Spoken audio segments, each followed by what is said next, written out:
Hello and welcome back to another episode of It's Risky Business, a show about taking risks, pursuing your passion, going after the things that you want to do in life, and confidently building that life through inspiration, through education. And we have a phenomenal guest, our first ever across the country guest, Amanda. I'm really excited to welcome Shahar Plinner, the co-founder and CEO of Formations. And Shahar is a tax and accounting expert with over 18 years of experience in the field. He is an entrepreneur and known as the tax guru in the West Coast. I'm excited to have a tax guru here on the show to talk to us. Shahar, welcome to the show. Welcome.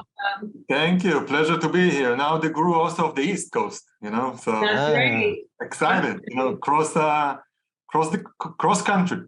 Yes. And as the show goes, and many of the listeners know, we'd like to get into the nuts and bolts, the reason why people are so motivated to do something outside of whatever they've seen in life, whatever example they've been given. So they go out and they choose an entrepreneurial life, which is not an easy life. And we want to know, as far back as you want to take us, Shahar, tell us about your entrepreneurial journey. Again, thank you for having me. It's a blast, to be in front of your audience and share my story.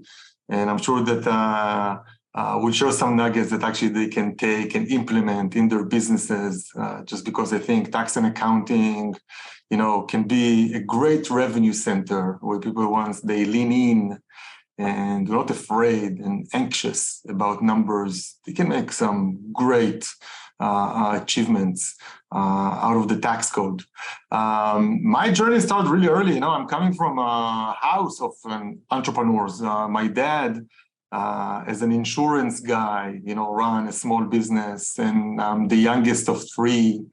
So being pulled into the business discussion daily. I remember myself from really early age, 6, 7, 8, going to the office and play a secretary, and kind of, writing invoices and kind of doing all of these activities that seems to be like, what the adults are doing. So I'm Israeli, I grew up in Tel Aviv, grew up in a very entrepreneurial home.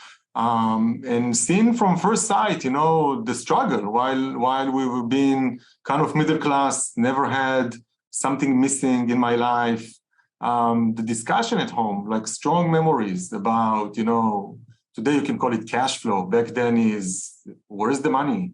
And, debt and loans and banking and always financial distress while, things are going really well.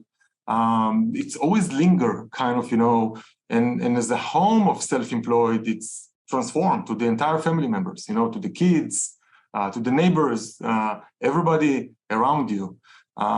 So for me, it was, it was not a choice. I knew that I'm unemployable. I knew that, growing up in the freedom of self-employed, I knew that my destiny was probably first the family business. And then maybe, if I'm strong enough, I can make a decision to get out of the family business. And this is what I did, later on in my career, that I didn't kind of understand that this is not, insurance is not the path that I want to take.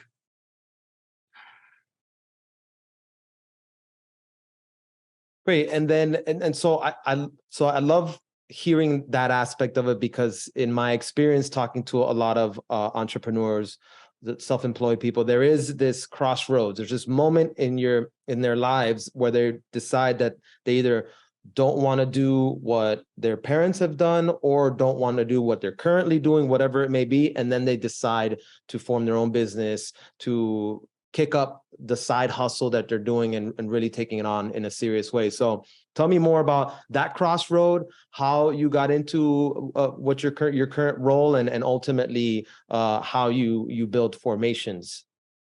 So I think as the young adult, when you start making some decisions for yourself, you start putting, some some trades, it's me against the family. It's me, doing, something more selfishly. Should I put, someone else in front? And as you grow, or at least myself, it was no question that I need to put myself and my immediate family. And Ortal, my wife, and I started dating while I was, part of the family business. And she was, a partner to the decision, because she saw, how miserable I am in the family business. It's not my philosophy. It's not my culture. Although I grew up, it's funny, it's the family culture, but it's not the business culture. And it's amazing how, family culture can be so different in the business. How my dad, as the boss, is like, Dr. Jekyll, Mr. Hyde. There's like two different personalities. And when he's kind of, you want your dad back, but you'll get your boss, because Friday dinner is your dad, but he's also speaking about the business. And I was started getting sick, literally sick, like physically sick. I was depressed. I was unhappy. And as the youngest of three, I was always very independent and start, looking around what's going on. And in Israel, it's a mandatory military service. So sometimes the military take you away in the middle of your life, and it's a great time to think, because again, you're in a different environment. You have time to think. You have time by yourself. And I made a decision back then in March of 2005 that I'm coming back and I'm resigning. I put all of my cards in every argument and went to my dad and said, by the way, I cannot do it anymore.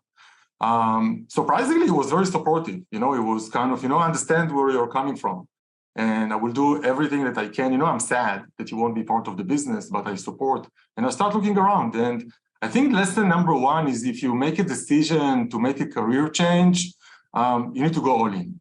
I think there is no concessions. Like, if you want to take your own reality in your hands, you need to go all in. And I start, looking around. And I was fortunate enough that my dad's accountant introduced me to a dude that had tax practices in the US. We met in Tel Aviv. My English was zero, basically. Although in Israel, you learn English all the way to 12th grade. Never wrote an email in English, never spoke English. I never know anything about the US tax system. I'm Israeli. So met the dude, and the dude said, I like your personality. Everything that I know, I'll teach you. And I put, in a way, my fate in his hands. And I went back to Ortal, to my wife, and said, you know what? I may find my career path. I don't know. I'm investigating. But if this is going the right direction, in 6 months, we are leaving Tel Aviv. We're living all of our convenient life. We're leaving our friends, our family, your family, my family, and we're moving to the, sorry for my language, to the fucking US, to start our journey as the young adults. And she was, Shahar, I am with you. Whatever you do, I trust you. And, this is a strong partnership, and we will be successful wherever.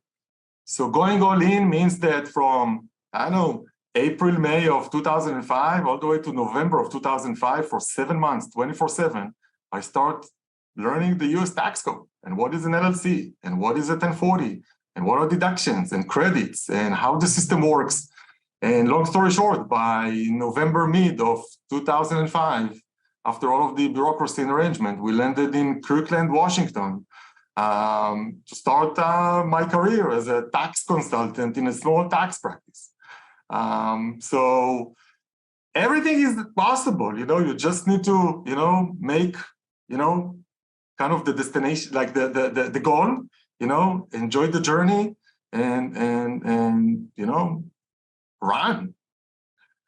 That is phenomenal. I love, well, first of all, question, just because your story is so special. Were you the first, since you're the youngest, were you the first in your family to break away?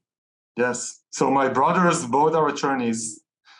They went to study law in London. So they've been 3 years, but there was no questions that are coming back. I'm the only immediate family that made a decision to kind of break the strong kind of family relationship, and it's hard, it's a strong connection with my brothers. To see for the last 18 years that we've been in the US, the entire family growing, my nephews, my nieces, celebrations and, events, life-changing events. And we are here, supporting kind of from the sidelines. But this was the best decision ever I made. And I was very fortunate because, 2005 landed in Kirkland or in Seattle, Washington. The last 18 years was the golden era of the Northwest. So we've been super fortunate, building business and building our professional career at the back of Microsoft, Amazon, Starbucks, Costco, Boeing, such amazing mammoth corporations that just changed the area from business perspective, from real estate, from investment. And it just allowed the tax practice to thrive, and the fact that I am a combination of an insider of the industry, which means I'm a finance major and love math. I enjoy working with people.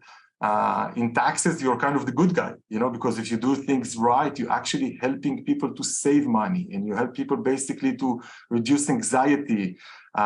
And on the other end, to run a business that can actually be super profitable and make, great, and we'll speak about it, smart financial decisions that kind of paid back big time for the family.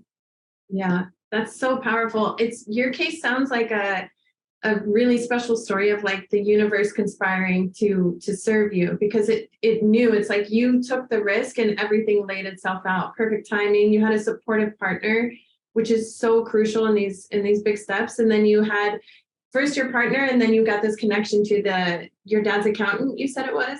Yeah.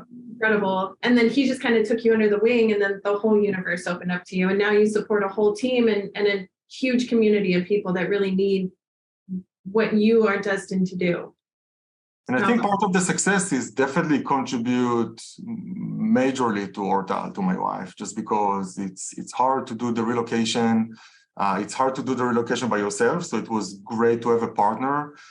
It's not easy, we just got married, by the way, in September of 2005, and then moved 2 months later. We've been dating for 6 years, but we never lived together like as a married couple. And now, in an environment that you don't have anyone, which means, I cannot run to my friend to watch soccer or to do, or to get out with friends, because we don't have literally anybody here. So the fact that you need a strong kind of, partnership or someone in your life that would support you, because while we, again, business, while we've been fortunate to be in the golden era in the Northwest, don't get confused. This journey is hard, super hard. And the challenges are daily.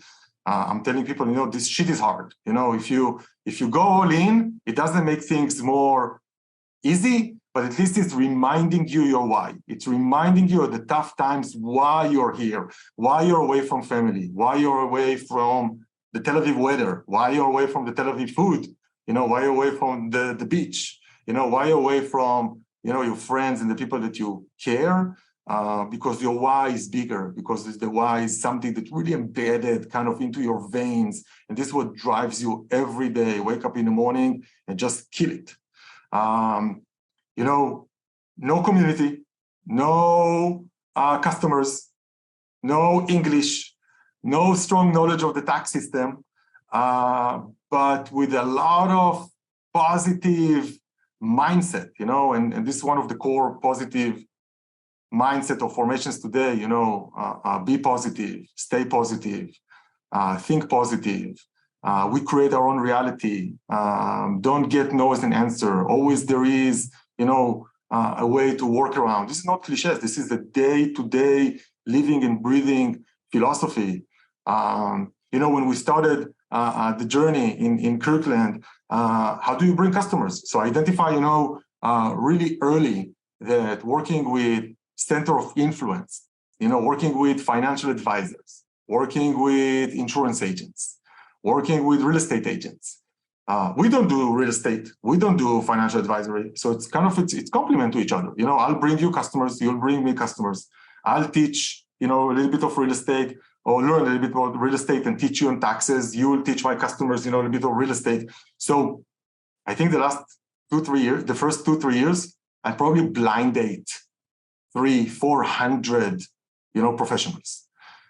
Getting into people's office, introduce myself, what do you do, some of your background, speak highly about what you do. Sometimes there's nothing behind it because you don't really know what you do. But just be dangerous enough kind of to share and be genuine, be kind of share the philosophy that the customer is in the middle, be trustworthy, be, someone that they really care and want to work with, like a true partner, and it penciled, it made a big difference when referrals start coming our way and the practice start growing. Amazing. Shahar, so many things that I love about the story, and some things that I want to point out, because I know that there's so many people out there that have the same narratives, the same things that they tell themselves, the same challenges that they have that they feel are impossible to overcome. And one that I think is important, because I know a lot of people are born into a family of entrepreneurs with businesses, is this concept that you mentioned about the business culture versus the family culture, and then not being able to turn it off, right? Just getting home after working with your family or in the family business, and then they're still talking about business. And I think that that's an important challenge that a lot of people have and aren't able to either speak about, create the boundaries, or then realize, hey, I need to move out of here. Another thing which you were able to realize and move past. And another thing is that you said that you have to go all in 100%. I mean, it's like you have to act like if you're drowning in water and you need to breathe, because if not, you're going to take an easier route, or you're going to go back to doing the same thing that you were doing before. And then, anybody that's trying to start their own business is always thinking about all the challenges and how difficult things are. But imagine I could only imagine you going to a new country and then learning an entire tax system, and US tax system, no less, and all the challenges that come with that, but still believing and then still knowing that it's something that you really feel passionate about. And ultimately, why myself and why the organization Creators for Connection was born out of wanting to tell people hey, this is not easy to know. There's professionals out there that can help you, but you should definitely not ignore it. Understanding what are the best tax practices and what you can do to not have to pay so much and run your business smart is something that's very, very important to us. So I love that you're doing that, and you've built this company out of that passion. So tell me, so I want to get into maybe some things that you've seen in your experience, let's say top 3 things that a lot of self-employed or small business owners make mistakes that they make going into entrepreneurship. So I think I would separate maybe my answer into 2, more of the kind of the strategic, thinking, and then the tactical, things that we see. One, I think that there is some misconception about taxes and tax season, which basically makes people feel really anxious and daunting around the overall process. Tax season, it's not a date. Tax season, it's the all year around how you think about it. And I'm not saying that, like me, you need to think about taxes every day, every hour, but you need to think about taxes and finance more. You should not be afraid of taxes. People don't know marketing, sales, and some other product engineering, when they get into business, in full, but they actually very passionate to learn because there's something rewarding about it. If I learn sales or marketing or social media, I'd be able to bring, the desired ROI. And we know that it's not, 100% true. We know that it's hard, that it involves a lot of experience and a lot of failures before you make success. Same with finance. You need to lean in and understand the system. To understand the system is, it's a fixed system. It's a really rewarding system. We are always saying that the tax and accounting system, there is one for the informed and one for the uninformed. If you're informed, you can make great. You can actually turn the tax and accounting system into a profit center. If you're uninformed, you make stupid mistakes, and you basically, all what you do is reactive into maybe things that other people are doing, which are not really relevant for you. So find your own unique space, kind of in the tax and accounting world, lean in and understand that the IRS and the state agency doesn't have a marketing department. Therefore, again, you need to learn, you need to invest, you need to research. Unfortunately, there's tons, of information out there, some of it conflicting. Find your community, find the people that you really trust, to get advice with. There are really, really smart people out there. This is a long journey, and you need, to get friends on the bus, on the journey bus. Some of those friends are colleagues, from your own kind of, industry, if you're a creative or a creator, or if you're a real estate agent, some are, people that can make you stronger, an attorney, an advisor, financial advisor, lender, someone that can help you understand kind of the financial landscape. But again, the overall financial landscape of self-employed is not too complicated. It's just to understand kind of the basic and continue basically the financial literacy education journey. Second, I think that it's overall setting goals. I think that we need to remind ourselves why we're here. Some people, it's driven by money. Some people drive by just impact other people's lives. Someone is just for the lifestyle. Whatever you're doing, just remind yourself the goals and stick to the plan. If it's making, some simple budget or just simple goals, I want to reach into a number of customers or just dollar amount. Break it into small pieces that you can chew. We said SMART, be specific, something that you can measure, be accountable. It should be reasonable with time, the SMART concept. Make sure that this is written somewhere, and you constantly remind yourself, because you need, as a business owner, to get into those business habits. So some business habits around financial goals and financial pro forma. And the last one is technology. Again, there is so much technology out there, and cheap technology. And people are using so much technology in their business, and so much kind of building, a gadget environment around them, and smart home, and smart car, and smart dog, and everything is smart today. But your financials are stupid. Your financials are dumb. The financial is not talking to anything, not to your bank, not to your credit card, and usually they don't talk to yourself. So if you don't talk to your financials, how do you want to understand? What is the language that you communicate with your financials? Technology help us, to bring the data faster. It helps us to clean the data fast. And then if we have the data, if we have some understanding, then we can make those financial decisions. One of the things that entrepreneur and self-employed need to understand about the tax and accounting system, there is always, always, always something else possible. When someone tells me that, it's only debt and taxes, go back to your 90/80 accountant and deal with those stupid kind of, comments. Taxes may be a roundabout. You may need to take a few circles. You'll get an exit at the end of the day. You'll get an out. There is always something possible. If you're making $60,000, there's always something possible. If you're making $600,000, there's always something possible. If you make $6 million, there is always something possible. Something possible means that by making smart financial decisions, you can keep more money in your pocket. Like you have not born into an industry that people enjoy bleeding taxes unconsciously. It's not. There are systems that allow you to, create a really nice and efficient structure around you that will help you to keep more of your hard cash money. You're working hard, you are spending a lot of money thinking about and investing in the business. It's your right to keep more of that. So this is kind of the strategic discussion. Tactically, be aggressive. You're aggressive with your customer. If there is a customer giving you a call, immediately answer the phone. If you get a referral, immediately answer the phone. If you have a business opportunity, try to execute. The time is now. So why, when it's come to your taxes, and why, when it's coming to your back office, everything eventually turned to be a plain vanilla? Why? Why you're not acting the same? Because the emotions around financials and financial distress taking us over. because the financial aspect, us not knowing, it's usually, you know, I'm asking people, what's your relationship with money? What do you mean? I don't know, you like money, you enjoy money, you enjoy collecting? Like, how is the process you invoicing your customers? Every time you invoice your customers, you feel shame.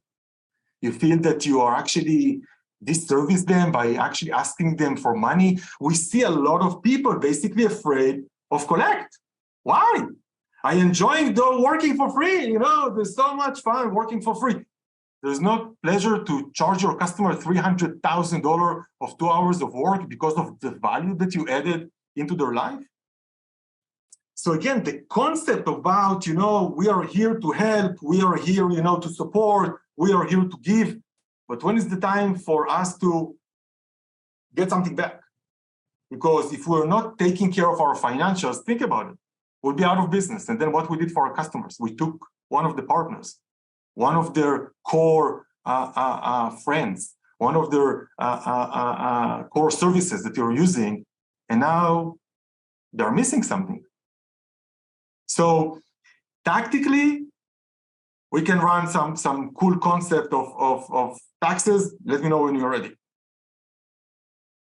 Yeah, I definitely want to go into that stuff, but Shahar, you were primarily speaking towards creatives when you're saying that when they send an invoice, they feel like maybe they're undervaluing themselves and they're not worth the amount of money that they're sending out. And this is like a huge problem, especially in the creative industry. So it's important to have this conversation about what do you think about money? Like, what are your feelings towards money? What does money mean to you? And ultimately how your whole approach to money, which is a super important conversation to have.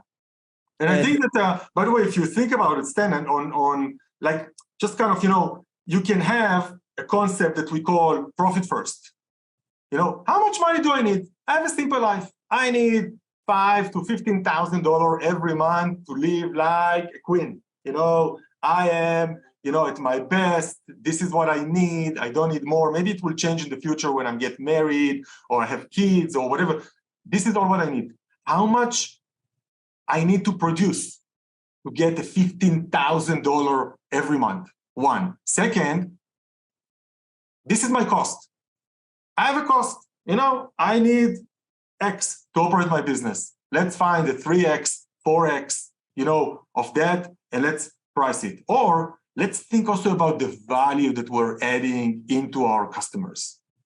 And I think this is where we'll find, you know, it's a little bit more challenging and hard, but if you get to know, empathize with your customers and understand the value that you create for them, you'll see that the two other methods are by far less than what you can actually charge. It's sometimes 4, 5, 10x. And then you're like, really? Like, am I worth so much money? By the way, regardless to how much you invoice, you're underpaid. Yeah. That's a pro tip. Like people think about, you know, I need to get paid, and they start moving like inconveniently in the chair, and what they will say, all of these stories, I'm starting to be itchy, and you know, and sweaty in my hands, and I cannot type the invoice because, you know, why? Why would it translate now to ask for me? We behave such, you know, in unnormal way. Mm-hmm. Yeah. Yeah, I think overall, like the whole narrative is shifting, and it's begging us as creatives, it's begging the whole space of solopreneurs to change the narrative around self-profit, profiting for yourself, being able to hold a sustainable business and growth, build a team, and then really changing that narrative around taxes and the whole system, creating a sustainable system, which is exactly what you spoke to. It's just a total reframing and changing the narrative of the whole practice as a whole. And you're just pro tips all over the place on this one. Mm-hmm. So good. Yeah, and the narrative should be very simple. You know, the old way of thinking about narrative is my income minus my expenses. This is what I take home.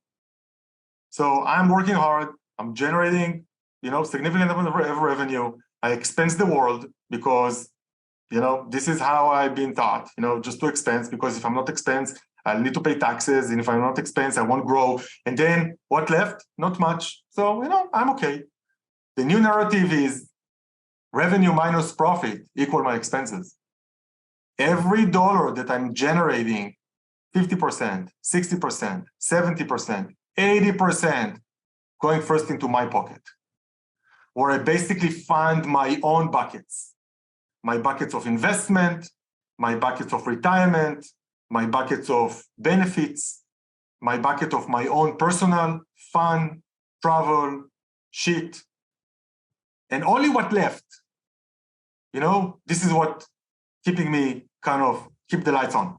It's the needs versus wants, because, it's the toothpaste theory. I think it's the Parkinson theory or whatever, when you get the toothpaste when at the beginning of the week, or the month, you're using it unconsciously like tons. And then at the end of the month, you'll be able to squeeze one more and one more and one more. And, and a month passed by and we're still with the same toothpaste, one more. Same with the business. When we have more, we feel that, we are Google. We just need to expense, meals and entertainment and lifestyle and buy more computers and hire more employees and more expensive office. And why? Why do we need all of that? Are we really in the need of building all of these virtual branding around us that nobody cares? Mm-hmm. Take the money for you. Build your own financial wealth. Be your own better version of yourself. Be the most profitable creator ever. And live on a laptop in, Coconut Island in Copenhagen or something. Mm-hmm. So the mindset, I agree, the narrative about revenue minus profit equal to my expenses is something that people need to kind of, getting a little bit more into the habits. Mm-hmm. And just to speak about putting in your own buckets, as you mentioned, I'm not shy to admit this because I've said this before on this podcast. I started a business 10 years ago, and for a large amount of those first few years, I didn't have an IRA. I didn't have a 401k. I wasn't putting money in my own buckets because I thought that 401ks only existed for people that were working for corporations, that only existed for employees. Not that I can be self-employed and also have my own 401k or an IRA. And that's something that I speak strongly about. And I encourage so many entrepreneurs in their first year, in year zero, to start thinking about and at least talking to the people that know, that the professionals that know how to guide them in those ways. And so moving into the last part, I want to hear about what your goals are for something you mentioned, which is also important, is always constantly reminding yourself of the goals. I'd like to learn what your goals are for formations, like where you're currently at, what you're excited about, and where you see formations in a few years. So as I stated before, I started my career as in tax and accounting. I built a very successful practice for the last 12 years, which actually I sold last September. Amazing. So September of 22, I'm exit out, done. So now I can, say I started a business, I run a business, I grow a business, and now, I also sold the business. And the reason basically I went out of my consulting business to formations is to focus on that segment, self-employed. I was tired basically, advising the rich people how to save more money and still complain. Why you save me just $1 million, but I think we can do more. Really? Like, where is the appreciation of, we lost kind of, we lost like what's really important, and I felt that as a self-employed, I want to give more to my people. My people are self-employed, and the vision for formations to be, the largest employer, call it, or the largest platform for self-employed, basically to get educated, to get financial literacy in a box, to get the right information, like someone that can clean the bias, because there's nothing there for us. For us, it's just to be, again, the promoter, to be, the marketing department, to give self-employed the playbook that they can run, because then this is what you mentioned, the world geared towards corporations. When you join Microsoft is providing you the umbrella. the 401k, the HSA, the FSA, the stock option. But what they're doing, they're getting you into the financial culture through constant education. If you want to know more, read here. If you want to know here, read here. If you need something, contact Fidelity, contact Morgan Stanley, contact, Goldman Sachs, contact a service provider that we're sponsoring for you because, the world of self-employed has none of that. Yeah. So formations want to be the platform of choice for self-employed, for business of one, to get the most out of their money. So we can take them out of the sole prop into an S corporation. So we can make the magic with S corp and self-employed. So again, now they become a W-2 employee. Now they have a pay stub. So now they can do really easy 401k. Now they can easily get into group health insurance. That they can get access to HSA, FSA if they have kids or they have some health concern. So they can pay less taxes. Again, S corp pay $15,000 less on the first $100,000 of revenue. $15,000. Yeah. This is like not just nickel and dime. This is a life change. And you know what? It's a predictable year over year over year. And by the way, if you make more, what else is possible? A lot is possible. So for formations, again, we start with tax and accounting because this is kind of, the core where we want to seal the leakage. We want to make sure that we at least keep everything possible in the hands of the entrepreneur, the business of one, with a reasonable tax rate. Again, we're not here to pay zero tax. We are very aggressive to pay as way less tax than what they used to pay, but I cannot promise zero tax. It's not a reality to living, at least not, in the US. You can move to Puerto Rico, you can move to Cyprus, you can move to, Malta, you can move to Mauritius, you can find ways, where you can live in a zero tax environment, not in the US. But if I'm making, $150,000 and my tax liability is in 15%, 18%, maybe less than 20%, I can live, on a capital gain rate, every day. So I think it's kind of, it's really important for people to understand that their destiny and the reality is in their own hands. And I don't get it why people basically buy into the experience today of working with a CPA once a year. Think about your health check. If you're coming to the physician, every couple of years, and hopefully, hope that you're healthy, think about what happens if you check your health every month, every quarter, twice a year. How much preventive you can bring, how much cost you can save. Business is the same. Ask yourself, is your business healthy? Are you healthy? Is your business relationship between you and the business are healthy? This is the question. And if the answer is no, find a solution. Mm-hmm. Find someone out there. Again, formation is one solution. We're not the only one. There are great providers out there. There are great technology solutions out there. There are great people that can walk you through, the journey. But ask those questions and never get no as an answer. Never get no as an answer because there's always something else possible. Amazing. Love it. And just to begin to wrap it up, something that you said earlier that I loved, the IRS does not have a marketing department. So they're not going to give you all of the tricks, all the tools. You have to go out there and find the people, the organizations like Formation that are providing financial literacy and information to help you on your entrepreneurial journey. It's been amazing, Shahar. Amanda, anything to close? There's just so many pro tips in here. Thank you so much. And also your delivery of communication around all this connects with us as creatives so much. It feels so attainable. Sometimes I think the jargon around financial literacy goes right over some of our heads, just the ways that our brains work. But the way that you have this perfect blend of bridging that gap, which is precisely what the organization that backs this podcast does. So thank you so, so much. We are huge proponents of business and personal health tools like books and podcasts. I'm super curious if there's anything that you like. Is there a podcast that you're constantly visiting, or researchers, or books that you keep on your stack? We'd love to hear. I'm not a huge reader, by the way, just to be honest. There are people that read more than what I read. Except the whole U.S. tax system. Just the U.S. tax code, Tax returns are my guilty pleasure. I enjoy it. For me, it's like a puzzle. So I'm weird. Everybody has its own kind of weirdness. Listening to some podcast, All In, it's a great one. I think what changed my life from an organization perspective, I'm a member of an organization named EO, Entrepreneur Organization, big chapter in Miami. By the way, when I joined EO 9 years ago, I felt kind of the outsider.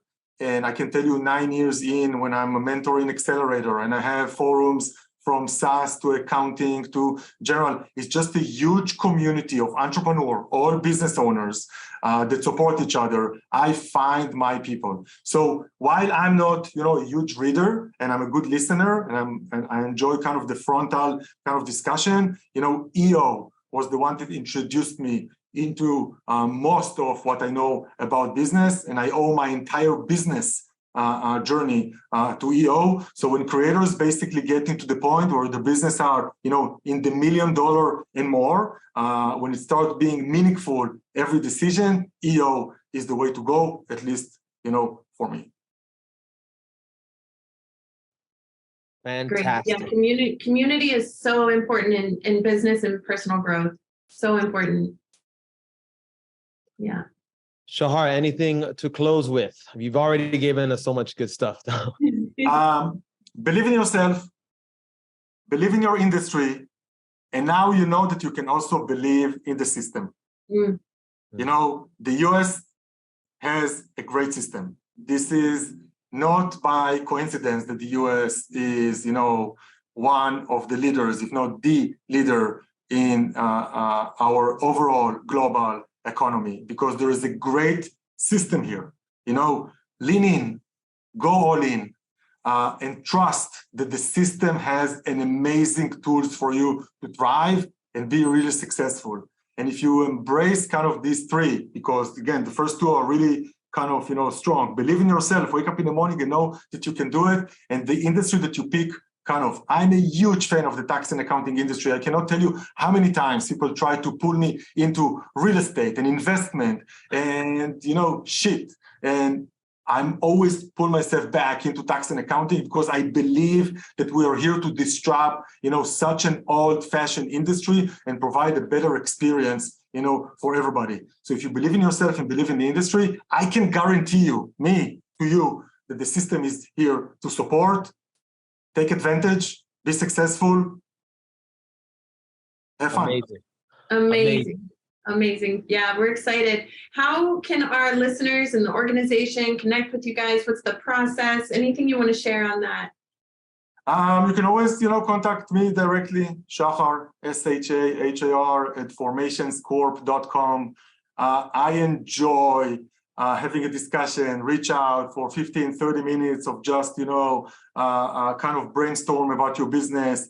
if you send me an email, I'll give you a link to a secure portal. Upload your tax return. Let's do a quick session when I review your taxes, give you kind of an augmented kind of vision of what I see and how you can make yourself more successful. This is my core. Again, tax and accounting. It will be a non-biased, very independent, non-judgmental, no shame, just things that I can see that can help you to make better decisions and tricks. We're heading into tax season. So, I know that, the December 31st, it's a hardcore, but there's some many things you can do post the deadline. And again, 2023 will be an amazing year for all of us. Yeah. Incredible. I love that. These are tools that we can really step into the new year and create the new system and really have the new narrative walking right into 2023. Exactly. Amazing. So you heard it from the man. Believe in yourself, ladies and gentlemen. It's possible, something that we like to say a lot at Creatives for Connection. And just remember that anything that you want to do, that you're passionate about, that you believe that you can accomplish is possible. So contact the people that are the experts, that know how to guide you, that want to provide useful information, and move towards a better life for yourself. And coming into a new year is one of the best times to feel really motivated about the potential of what can happen. So again, thank you to my co-host Amanda, and thank you Shahar for coming in all the way from Seattle, Washington to talk to our audience. Amanda and Stan, you're beautiful people, and I cannot thank you enough for taking such a good care of your community. So thank you so much, and I'm honored. I'm honored to help.